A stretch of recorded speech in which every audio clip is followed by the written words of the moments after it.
Today we will discuss about anterior pituitary hormones that includes gonadotropins, adrenocorticotropic hormones and thyroid stimulating hormones.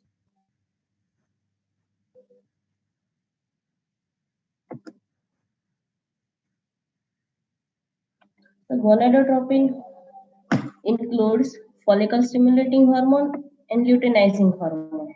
And gonadotropins stimulates the gonads and promote the gametogenesis and secretion of the gonadal hormones. So mainly these two hormones, follicle stimulating hormone FSH and luteinizing hormone LH. In female, FSH induces follicular growth, development of ovum and secretion of the estrogen. And in male, it promotes the spermatogenesis and it has a trophic role to the seminiferous tubules. In the absence, it may lead to atrophy of the ovary and testes. Luteinizing hormone has a role in the ripening of the Graafian follicles. It may trigger the ovulation. It may lead to rupture of the follicles and it sustains the corpus luteum till the next menstrual cycle. In the male, it stimulates the testosterone secretion.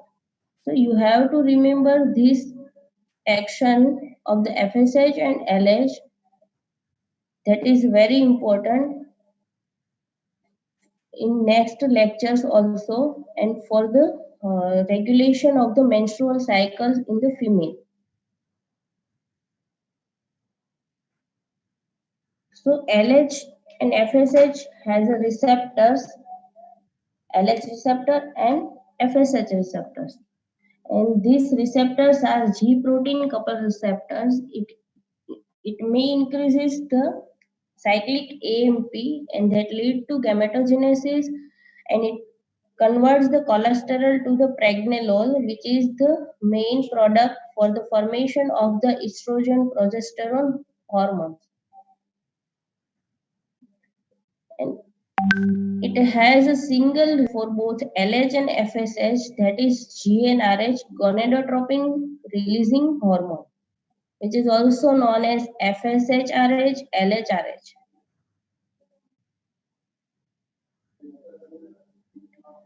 Gonadotropin releasing hormone secretes in pulsatile manner or in pulses.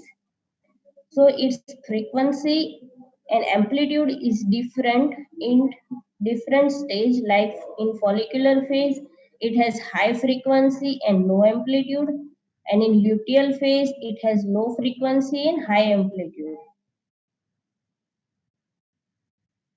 And estrogen and progesterone are the feedback inhibitors.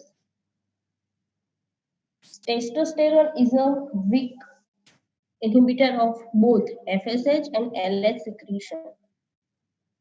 And inhibin inhibits FSH only, but it has no effect on LH release.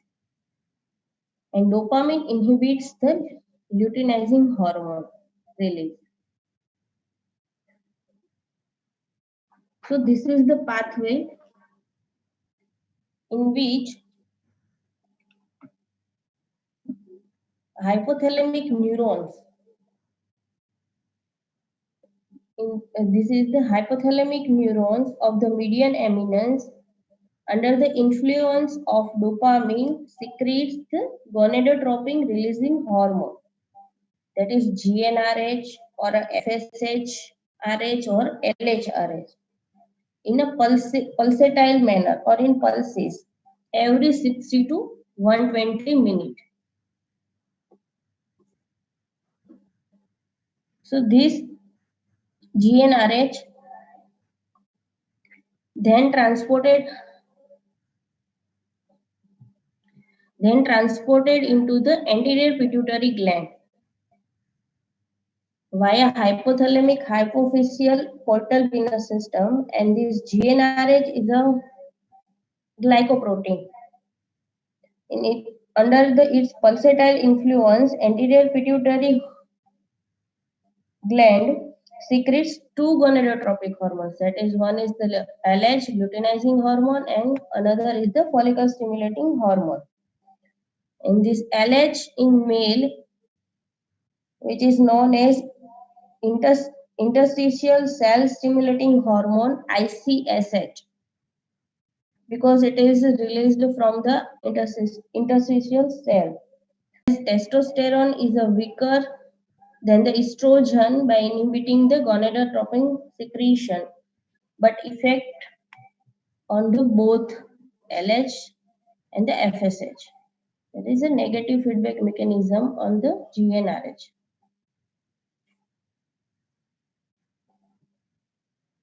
So, different types of therapeutic sources of the gonadotropins, different preparations available in the market. First one is the urine of the menopausal woman, which is available in the market as a manotropin, which is a combination of FSH and LH. Second is the urofolitropin, which is pure manotropins or pure FSH. And placenta, human chorionic gonadotropins derived from the placenta, only LH activity is there, which is also derived from the urine of the pregnant woman. And some recombinant formulations available for the FSH and LH.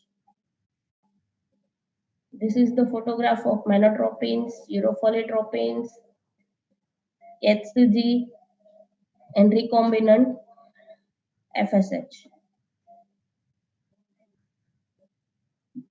Adverse effect, mainly and serious complication is it may lead to ovarian hyperstimulation syndrome that includes ovarian bleeding, polycystic ovaries, pain in the lower abdomen, which is due to hyperstimulation by the hormones.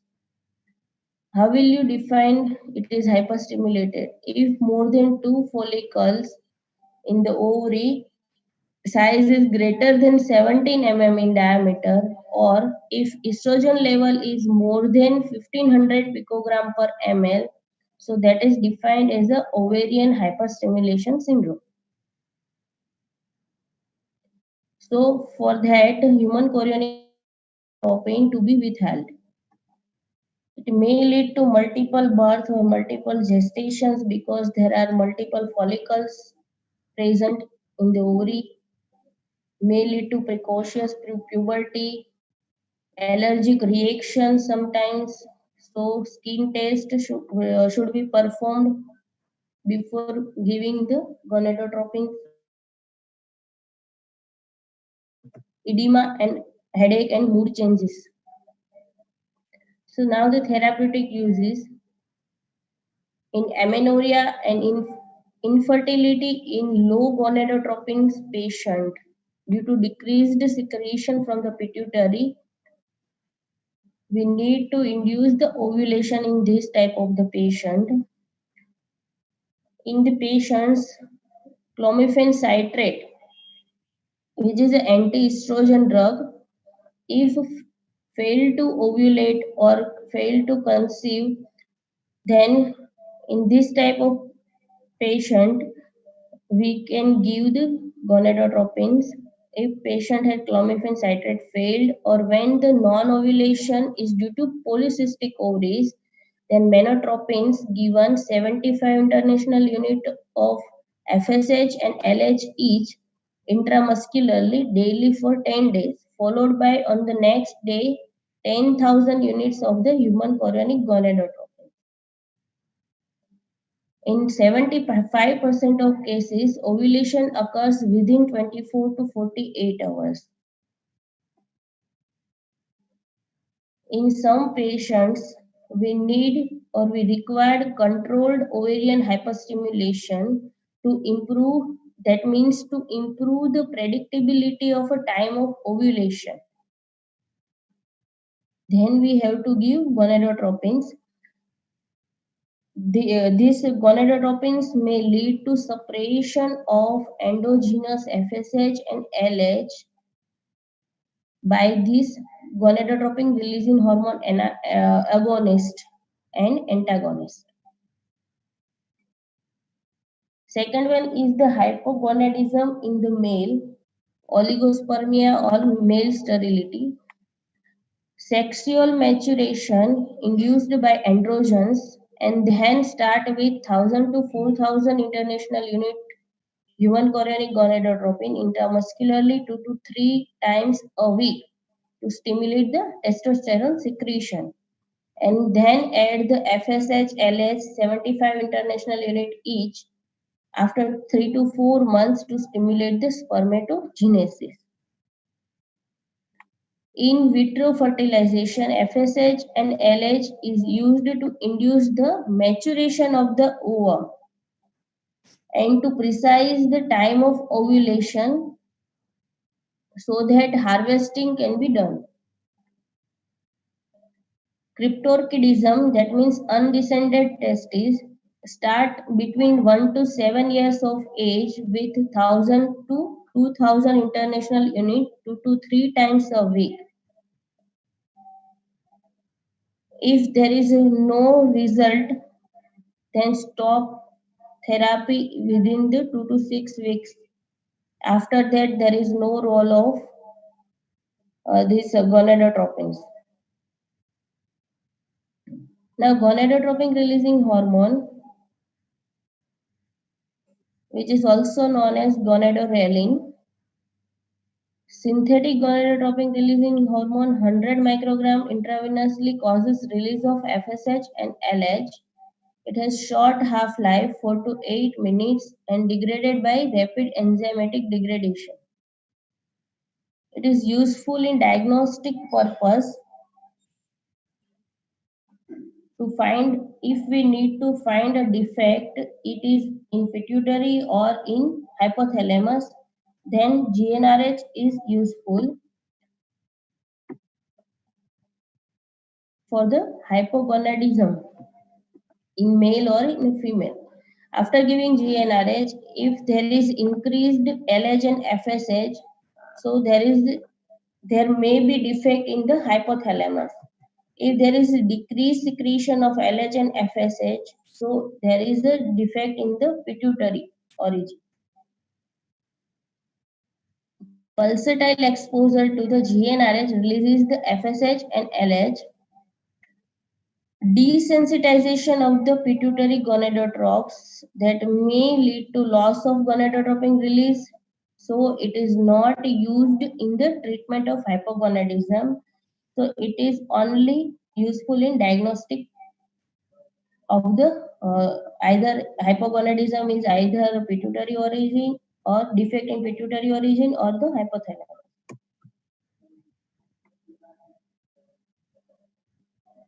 So now the GnRH agonist and antagonist. This is the list of agonists: gonadorelin, leuprolide, buserelin, hysterelin, neferelin, gozerelin, and triptorelin. Antagonist: satrorelix, ganirelix, abarelix, and degarelix. In last relix suffix, they are the antagonist. And relin, except leuprolide, they are the agonists. So now the superactive or a long-acting GnRH agonist. These are the clinically useful: leuprolide, gozerelin, hysterelin, triptorelin, neferelin. They are the 15 to 150 times more potent than the natural GnRH and also longer acting, 2 to 6 hours, due to their high affinity to receptor and lack of enzymatic degradation. So normally physiological release of gonadotropin is in pulses or in a pulsatile manner from the anterior pituitary gland. If we give here I would to like add that GnRH agonist therapy is of two types. One is in pulsatile manner or intermittent dosing, and second is the continuous. If agonist acts continuously on the receptor, initially it will trigger the FSH-LH secretion. After 2 to 3 weeks of the therapy, it may lead to desensitization and downregulation of the GnRH receptors. So there is inhibition of the FSH and LH secretion and thereby separation of the gonadal functions or gonadal hormones. But recovery occurs after stopping the treatment. Recovery occurs within 2 months. That may also lead to testosterone and estrogen levels falls to the castration level, and it is also known as pharmacological oophorectomy. That means removal of ovary or a orchidectomy or a removal of the testes, because there is a totally separation of the gonadal hormones, which is known as pharmacological oophorectomy and orchidectomy. Now the nefarelin, which is a longer acting GnRH agonist, 150 times more potent than the GnRH, and plasma half-life is 2 to 3 hours. It peak down regulation of pituitary GnRH receptors occurs in a 1 month. It is useful in the assisted reproduction, 400 microgram 12-hourly intranasal followed by 200 microgram twice daily when menstrual bleeding occurs. And it is also given in for suppression of endogenous LH cells, so we can harvest the matured oocyte. In uterine fibroids, for the symptomatic relief, 200 microgram 12 hourly. For in the endometriosis, 200 microgram for the 6th month. And for the precocious pre-puberty, 800 microgram 12 hourly nasal spray to arrest of the breast and genital development. So these are the uses of nefarelin. Goserelin is a longer acting and used as a depot preparation for the gonadotropin suppression, prostatic cancer, endometriosis, and 1 to 3 weeks earlier before the ovulation. Triptorelin, longer acting, once a month you have to give for regular release daily subcutaneous injection, for female infertility, and for long-term use intramuscular injection monthly given. Leuprolide is a longer acting and it can be given intramuscularly or subcutaneously.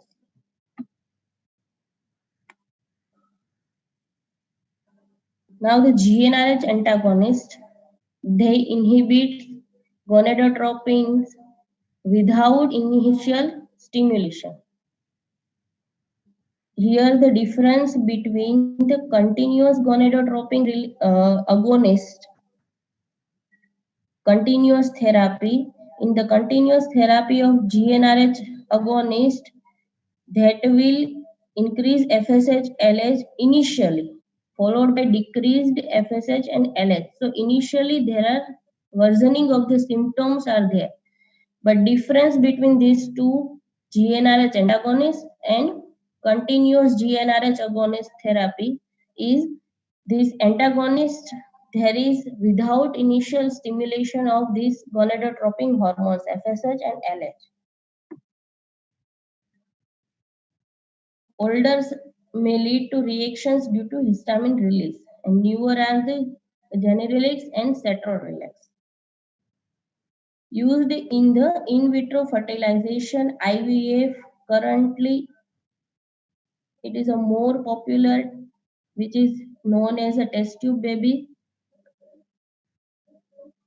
for the suppression of the LH surge. Advantages are the quick action, it is a competitive antagonist, lower risk of ovarian hyperstimulation, and complete separation of the TSH and ACTH. Now, the adrenocorticotropic hormone, which is known as ACTH or corticotropins, which is derived from POMC, that is the pro-opiomelanocortin, which is a pituitary precursor of the circulating melanocyte stimulating hormone MSH, then the adrenocorticotropic hormone and the beta endorphin. And that this ACTH promotes the steroidogenesis in the adrenal cortex, which acts through the GPCR G protein coupled receptor and thereby increases the availability of cholesterol for the steroid synthesis, and it has a trophic influence on the adrenals, and which is regulated by the corticotropin releasing hormone secreted from the hypothalamus, and peak ACTH level is around 6 am.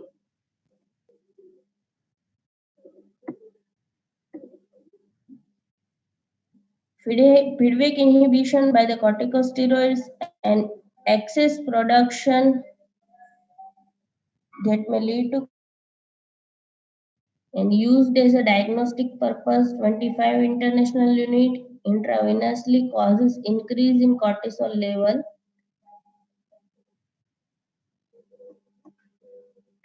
Thyroid stimulating hormone TSH or thyrotropin, it is a glycoprotein which is synthesized in the thyrotropes and which is regulated by thyrotropin releasing hormone, mainly two hormones T3 and T4, and action by the G protein coupled receptor. It causes the hyperplasia of the thyroid follicles. It promotes the iodide trapping and organification of the trapped iodide, and also useful in the diagnostic process. Now, summarize. GnRH analog or GnRH is also known as gonadorelin, which acts on the GS or GQ receptors and increases the FSH-LH secretion or a release. In female, FSH and LH has a role for the ovulation, release of the estrogen and progesterone, and in male for the spermatogenesis and release of the testosterone.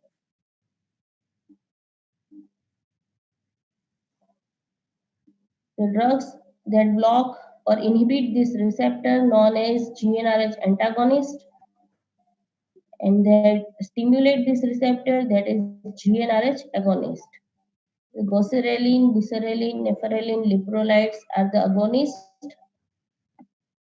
I have already told that this agonist therapy is intermittent therapy or intermittent dosing and continuous dosing. So in intermittent dosing, it increases the FSH-LH secretion and it is useful for the patient anovulation, oligospermia, delayed puberty, and sexual infantilism.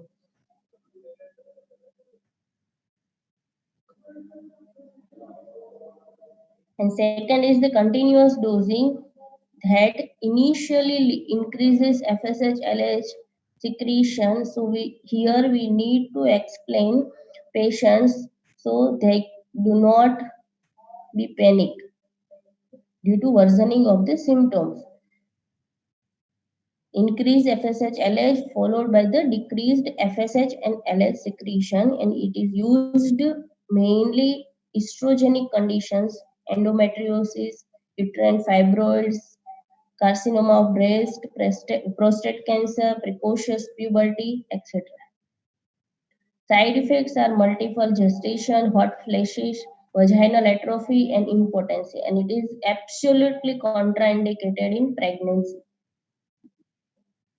Now the GnRH antagonist, granirelix, abarelix, cetrorelix, they inhibit the FSH and LH. Here, continuous dosing therapy and these GnRH antagonist difference is that initially continuous dosing there is increase of the FSH and LH, so there is worsening of the symptoms are there. And here antagonist only decreases the FSH and LH, there is no worsening of the symptoms are there. So this is the summary. Now we will see MCQ. Which of following is given at interval as a pulsatile therapy?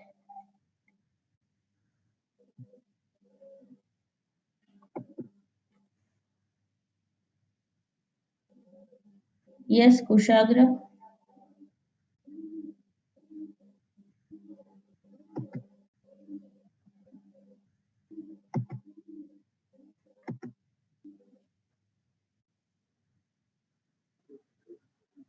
GnRH. Yes, GnRH. Because GnRH is released as a pulsatile manner.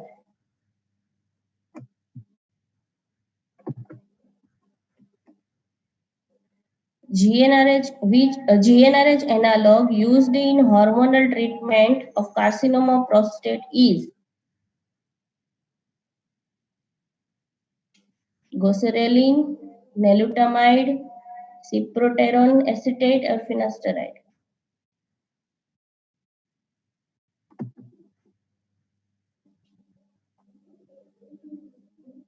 Yes, anyone? Which one is the GnRH analog? Goserelin. Yes, goserelin.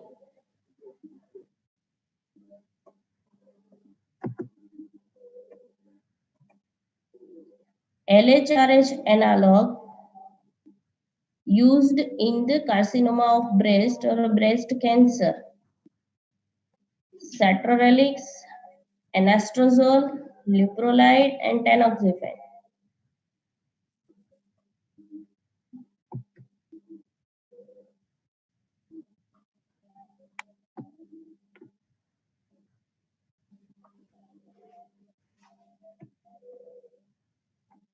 LHRH analog means GnRH analog or FSHRH analog.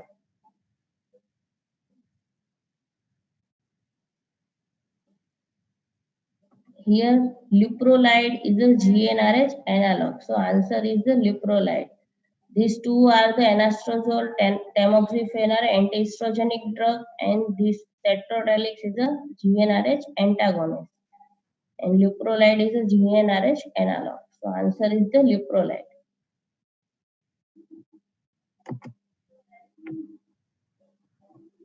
Thank you.